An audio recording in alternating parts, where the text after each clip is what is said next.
नमस्ते दोस्तों, राधे राधे, जय शिव गुरु की रोआ सभी के बहुत बहुत स्वागत बा हमनी के चैनल पे। आज हमनी के बहुत सुंदर एगो बेटी के गीत लेके आयल बनी जा। तो वो लोग सुने लो, बताएं लो कैसन बा। अगर अच्छा हुई तो लाइक से सब्सक्राइब कर लो, कमेंट करके जान लो कि रोआ लो की गीत कैसन आला। पापा सबके बियहनी गंगा पारे, पापा पापा सबके बियहनी गंगा पारे, पापा पापा हमके बियहनी गंगा धारे, पापा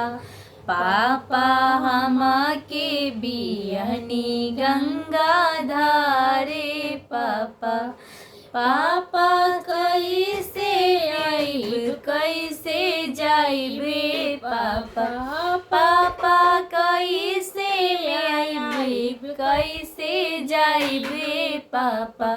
पापा कैसे में करब मुलाकाते, पापा पापा कैसे में करब मुलाकाते, पापा बेटी रे लावे से अया, बेटी रे लावे से जया, बेटी रे लावे से अया, बेटी रे लावे से जया, बेटी घरवा में करिहा मुलाकाते, बेटी बेटी घरवा में करिहा मुलाकाते, बेटी पापा